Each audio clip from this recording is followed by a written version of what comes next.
नमस्कार दोस्तों, आज हम एक्सप्लेन करने वाले हैं movie I love you Beth Cooper. ये एक रोमांटिक कॉमेडी मूवी है जिसमें एक सिंपल, इंटेलिजेंट और शाय लड़का अपनी लाइफ का सबसे बड़ा रिस्क लेता है और उसकी एक ही नाइट में कैसे पूरी लाइफ चेंज हो जाती है। इस मूवी में हम ये देखेंगे। गाइस, उससे पहले अगर आपने हमारे चैनल को सब्सक्राइब नहीं किया तो सब्सक्राइब कर लीजिएगा। ये आपके लिए तो फ्री है, पर इससे हमारी काफी हेल्प हो जाती है। और अगर आपको एक्सप्लेनेशन अच्छा लगता है तो वीडियो को लाइक और कॉमेंट कर दीजिएगा। तो चलिए एक्सप्लेनेशन स्टार्ट करते हैं। इस मूवी के मेन कैरेक्टर डेनिस, बैट, विच, केविन, कैमी और ट्रेसी है। मूवी की स्टोरी शुरू होती है डेनिस से। डेनिस अपने हाई स्कूल का सबसे इंटेलिजेंट स्टूडेंट है। वो क्लास टॉपर है और ग्रेजुएशन सेरेमनी में वो स्पीच देने वाला है। लेकिन एक प्रॉब्लम है, डेनिस स्टडीज में तो जीनियस है लेकिन सोशल लाइफ में बिल्कुल जीरो है। स्कूल में भी उसके ज्यादा फ्रेंड्स नहीं है और लड़कियों से बात करने में वो काफी नर्वस हो जाता है। उसका बस एक बेस्ट फ्रेंड है जिसका नाम रिच है। डेनिस पिछले कई सालों से स्कूल की सबसे पॉपुलर और ब्यूटीफुल गर्ल बेट को सीक्रेटली पसंद करता है, लेकिन उसने कभी बेट से प्रॉपरली बात नहीं की। अब आता है ग्रेजुएशन डे।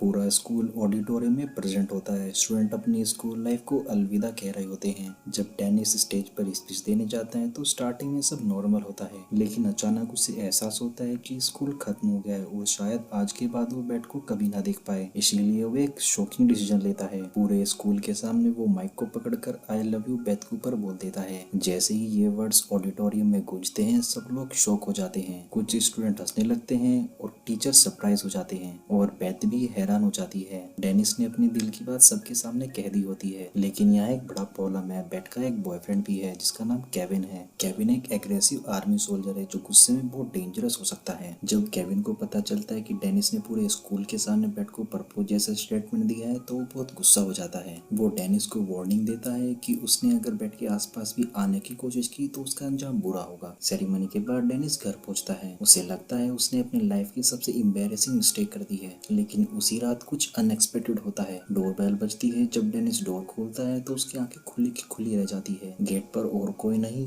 बल्कि बेथ खड़ी होती है। उसके साथ उसकी फ्रेंड्स कैमी और ट्रेसी भी होती है। डेनिस को ये यकीन नहीं होता कि जिस लड़की को इतने सालों से पसंद करता है वो उसके घर आ गई है। बेथ डेनिस को बताती है कि उसको उसकी स्पीच फनी और ऑनेस्ट लगी। वो डेनिस को कॉन्ग्रेचुलेट करने आई है। सब लोग मिलकर यहाँ पर पार्टी भी करते हैं, लेकिन खुशी ज्यादा देर तक टिकती नहीं है। कुछ ही देर बाद केविन और उसके आर्मी फ्रेंड्स वहाँ पर पहुंच जाते हैं। वो यहाँ पर डेनिस को डराने और पीटने की कोशिश करता है। सिचुएशन डेंजरस हो जाती है, इसलिए बेथ सबको लेकर वहाँ से भाग जाती है और यहाँ से शुरू होती है मूवी की क्रेजी एडवेंचर नाइट। अब डेनिस, रिच, बेथ, कैमी और ट्रेसी पूरी सिटी में घूमते रहते हैं। हर जगह कुछ ना कुछ फनी और केओटिक सिचुएशन क्रिएट हो जाती है। डेनिस पहली बार अपनी बोरिंग रूटीन लाइफ से बाहर निकल रहा होता है। उसको ये सब एक ड्रीम जैसा लग रहा था। इसी रात के दौरान डेनिस और बेथ एक दूसरे को बेटर अंडरस्टैंडिंग करने लगते हैं। डेनिस को लगता था कि बेथ की लाइफ परफेक्ट है, लेकिन धीरे धीरे उसे पता चलता है कि रियलिटी कुछ और है। बेथ के पास में पॉपुलैरिटी है, ब्यूटी है और अटेंशन भी है, लेकिन फिर भी वो अपनी लाइफ से कम्प्लीटली हैप्पी नहीं है। लोग उसे सिर्फ ब्यूटीफुल चीयरलीडर के रूप में देखते हैं। किसी ने कभी उसकी रियल पर्सनैलिटी को समझने की कोशिश नहीं की। दूसरी तरफ डेनिस को भी कॉन्फिडेंस मिलने लगता है। जो लड़का पहले लोगों से बात करने में डरता था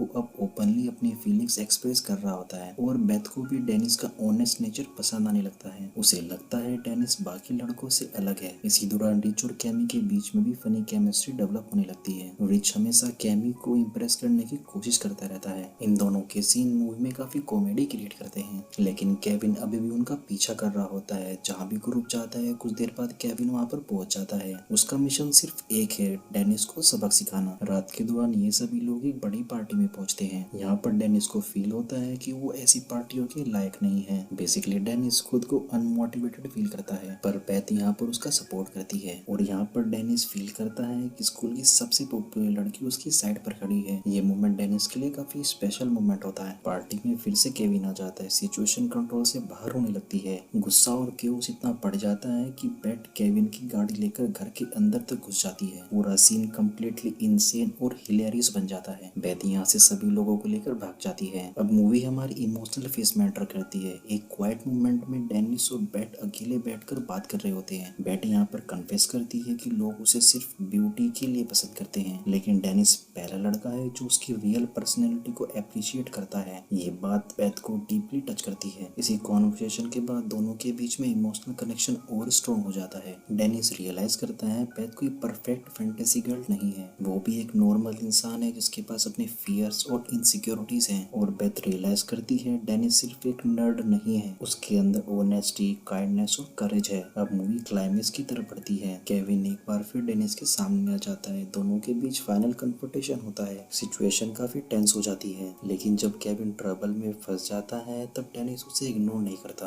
बल्कि उसकी हेल्प करता है। ये मोमेंट दिखाता है कि डेनिस कितना मैच्योर और गुड हार्टेड इंसान है। सुबह होने लगती है। पूरी नेट एडवेंचर के बाद सबकी लाइफ चेंज हो चुकी होती है। डेनिस अब पहले वाला शाय और इनसिक्योर लड़का नहीं रहा, उसने अपने फियर्स को फेस किया है, उसने रिस्क लिया है और सबसे इम्पोर्टेंट बात, उसने खुद पर बिलीव करना सीख लिया है। मूवी के फाइनल मोमेंट्स में डेनिस और बेथ के बीच में एक स्वीट रोमांटिक मोमेंट आता है। दोनों एक दूसरे को स्माइल के साथ देखते हैं। अब उनके बीच में सिर्फ क्रश वाला रिलेशनशिप नहीं रहा, अब उनके बीच रियल कनेक्शन डेवलप हो चुका है। इसी होपफुल नोट के साथ में ये मूवी यहीं पर एंड हो जाती है। मूवी का मेन मैसेज लव स्टोरी से भी ज्यादा सेल्फ कॉन्फिडेंस के बारे में है। अगर डेनिस अपनी स्पीच में दिल की बात नहीं कहता तो शायद उसकी लाइफ में कभी चेंजेस ही नहीं होते, लेकिन उसने रिस्क लिया, उसने रिजेक्शन के फियर को इग्नोर किया और वही डिसीजन उसकी लाइफ का टर्निंग पॉइंट बन गया। मूवी हमें यहाँ पर ये सिखाती है कि कभी कभी लाइफ की बेस्ट मेमोरीज और बिगेस्ट अपॉर्चुनिटीज तब मिलती है जब हम अपने कंफर्ट जोन से बाहर निकलते हैं। और इसी मैसेज के साथ में आई लव यू बेथ कूपर की स्टोरी यहीं पर कंप्लीट होती है। गाइज, अगर आपको हमारा एक्सप्लेनेशन अच्छा लगा तो वीडियो को एक लाइक कर दीजिएगा, कमेंट और सब्सक्राइब।